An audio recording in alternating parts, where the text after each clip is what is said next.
शुभ प्रभात। अयोध्या नगरी की जब बात आती है तो उसके बारे में कहा गया है कि देवताओं द्वारा बसाई गई यह नगरी है। और यह नगरी जिस प्रकार दुनिया का केंद्र भारत है, जिसने दुनिया को जीरो दिया, पाई दी,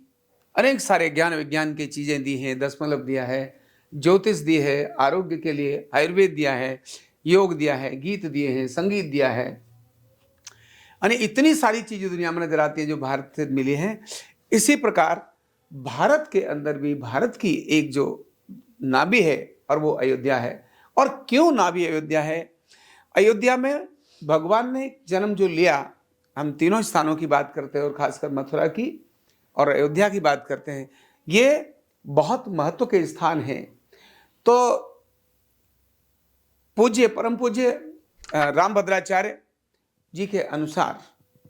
उनका यह कहना है, जो ग्रंथों में लिखा है, उन्होंने कहा है कि एक निश्चित राशि में जब एक निश्चित ग्रह किसी स्थान पर दृष्टि डालता है, ये तो वैसे ज्योतिष का विषय है कि किसी निश्चित राशि में कोई निश्चित ग्रह किसी भी विशेष स्थान पर अपनी दृष्टि डालता है तो उसका प्रभाव भी उसके अनुरूप होता है। वो स्थान की जो मैग्नेटिक फील्ड है वो बदल जाती है। और अयोध्या को देखने वाली, दृष्टि डालने वाली जो 5 ग्रहों का क्रम है और उनकी राशियां हैं, वो अपने आप में बहुत अद्भुत हैं। ये मैं नहीं कह रहा हूं, ये जगत गुरु रामभद्राचार्य जी ने, जो सभी ग्रंथों के ज्ञाता हैं, जिनको रामायण के भाष्य और रामायण के ऊपर उन्होंने अनेक सारे ग्रंथ लिखे हैं, उन्होंने इस बात को बोला है कि मेष के सूर्य, यानी मेष राशि के सूर्य, मकर राशि के मंगल, तुला राशि के शनि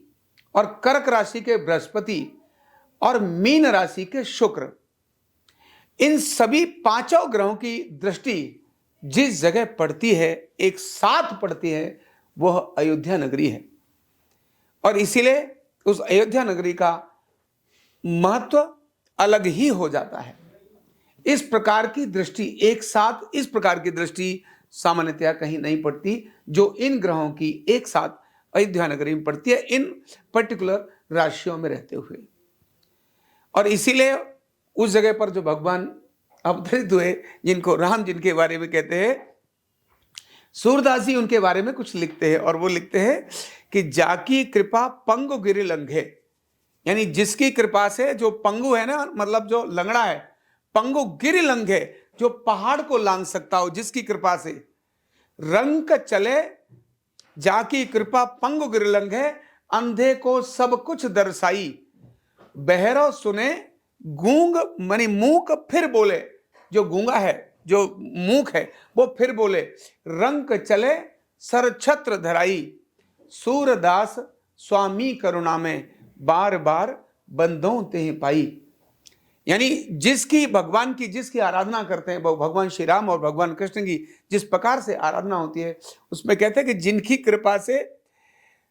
वो जो असाधारण घटना घट जाती है कि लंगड़ा पहाड़ को जम मार सकता है,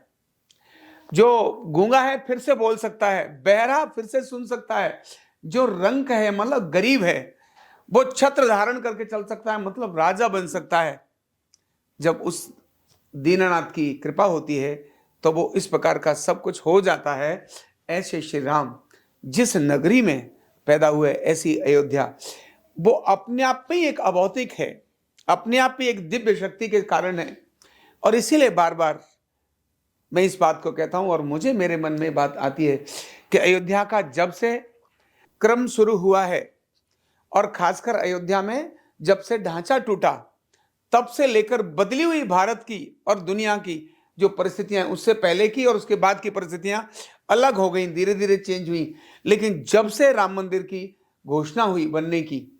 और जब से श्री राम मंदिर तीर्थ ट्रस्ट की घोषणा हुई और उसने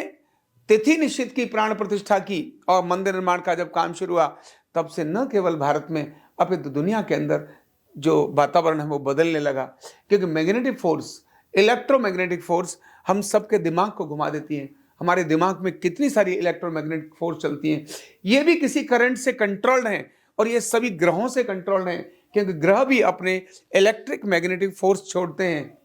जिसके हिसाब से हम सभी संचालित होते हैं, उन्हीं सभी की धुरी है अयोध्या। तो जब हजारों और करोड़ों लोग, करोड़ों करोड़ लोग एक साथ भगवान श्री राम का स्मरण करेंगे 22 जनवरी को, और उस समय मंदिरों में घंटा घड़ियाल बजेंगे,